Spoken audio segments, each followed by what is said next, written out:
வடக்கு மற்றும் கிழக்கு மாகாணங்களிலே இந்த நிவாரணப் பணிகள் எப்படியாக நடைபெறுகிறது என்பதை பற்றி வினவினார்.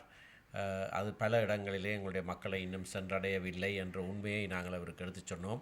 அது மட்டுமல்ல, பிரஜாசக்தி என்ற பெயரிலே இலங்கை அரசாங்கம் தெரிவு செய்யப்பட்ட பிரதிநிதிகளுக்கு அப்பால் சமாந்தரமாக தாங்கள் ஒரு கட்டமைப்பை உருவாக்கி அதன் மூலமாக இந்த நிவாரணப் பணிகளிலேயும் அரசியல் செய்கிறார்கள் என்பதை நாங்கள் சுட்டிக்காட்டினோம்.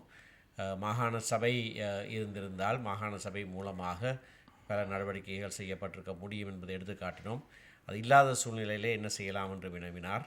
தெரிவு செய்யப்பட்ட பிரதிநிதிகள், பாராளுமன்ற பிரதிநிதிகளும் உள்ளூராட்சி சபை பிரதிநிதிகளும் இருக்கத்தக்கதாக வேறொரு கட்டமைப்பு தேவையில்லை, மக்களாலே ஜனநாயக முறையிலே தெரிவு செய்யப்பட்டவர்களை உபயோகிக்க வேண்டும் என்கின்ற கருத்தை நாங்கள் அவருக்கு தெளிவாக சொன்னோம். அத்தோடு இந்த சந்திப்பிலே மிகவும் முக்கியமாக நாங்கள் வலியுறுத்தியது மாகாண சபை தேர்தல் உடனடியாக நடத்தப்பட வேண்டும் என்பதாகும். இப்பொழுது அடுத்த வருடம் என்று சொல்கிறார்கள். கடந்த வருடமும் அடுத்த வருடம் என்று இந்த வருடத்தை சொன்னார்கள். ஆகையினாலே இதனை நடத்துகிற எண்ணம் அரசாங்கத்துக்கு இருப்பதாக எங்களுக்கு தெரியவில்லை. மிக விரைவாக மாகாண சபை தேர்தல் நடத்தப்பட வேண்டும்.